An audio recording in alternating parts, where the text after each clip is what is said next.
حضرت حذیفہ بن یمان ایک صحابی تھے، میرے نبی کریم علیہ السلام نا ان سے راز کی باتیں کرتے تھے۔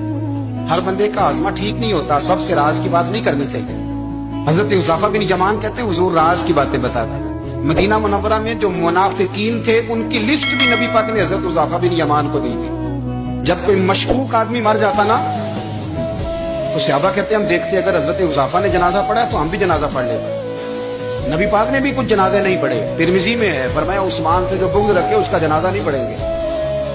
حضرت حذیفہ بن یمان اگر جنازہ پڑھتے تو لوگ پڑھتے، وہ نہ پڑھتے تو لوگ جنازہ نہ پڑھتے۔ حضرت حذیفہ بن یمان کہتے ہیں جناب عمر فاروق کی خلافت کے آخری ایام تھے، کچھ دنوں کے بعد وہ شہید ہو گئے۔ فرماتے آدھی رات کا وقت تھا، میں گھر میں سویا تھا بڑا بے فکر، اچانک میرے دروازے پہ دستک ہوئی، میں گھبرا کے اٹھا، اتنی رات کو کون آیا؟ کہتے ہیں قربان جاؤں، دروازے پہ گیا تو امیر المومنین فاروق اعظم دروازے پہ۔ میں نے کہا عمر کوئی حکم تھا تو مجھے بلا لیتے۔ کہنے لگے میں نا امیر بن کے نہیں آیا، تیرا ویر بن کے آیا ہوں۔ امیر المومنین کی حیثیت سے سرکاری کام سے بلاتا تو وہاں بلاتا، مجھے ایک ذاتی کام پڑ گیا۔ کہتے میں نے عمر کو گھر کی اندر بلا کے چارپائی پہ بٹھایا، میں نے کہا حضور میں غریب آدمی، میں کیا آپ کے کام آ سکتا ہوں؟ تو کہتے انہوں نے نا مجھے ساتھ بٹھا لیا، پھر میرا ہاتھ پکڑ لیا، کہنے لگے تو عمر کو جانتا ہے؟ عمر جھوٹ نہیں بولتا، تو جانتا ہے عمر وعدوں کا پکا ہے؟ کہا حضور جانتا ہوں، اس وقت آیا ہوں جب دیکھ بھی کوئی نہیں رہا۔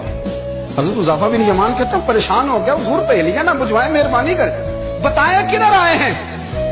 حضرت عمر فاروق فرمانے لگے 62 سال کا ہو گیا ہوں، 63 میں چل رہا ہے، داڑھی سفید ہو گئی ہے، بل پک گیا، اٹھ فریدہ ستیا، داڑھی آ گئی دور، اگا نیڑے آ گئے، پیچھا رہ گئی دور، اب قبر اشر کا معاملہ صاف نظر آنے لگا ہے۔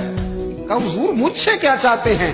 حضرت عمر رو پڑے، کہنے لگے آج میں عشاء کے بعد نکلا ہوں تو نبی پاک کے صحابہ مجھے نیک کہہ رہے تھے، پھر میں نے بچوں کی ماں سے اور بچوں سے بھی پوچھا ہے، وہ بھی مجھ سے راضی ہیں۔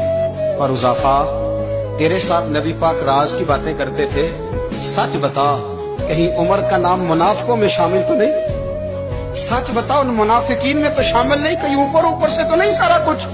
حضرت حذیفہ بن یمان کہتے ہیں میں باپ کے مرنے پہ اتنا نہیں رویا جتنا عمر کے سوال پہ رویا۔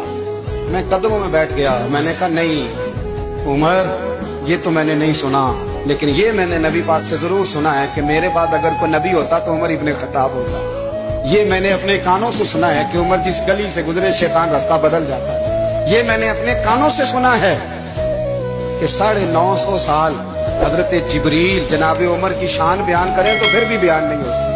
یہ میں نے ضرور سنا۔ دوستو ساری زندگی حضرت عمر نے اگر دوسروں کا محاسبہ کیا تو اپنا اور اپنے بچوں کا بھی کڑا خیال رکھا۔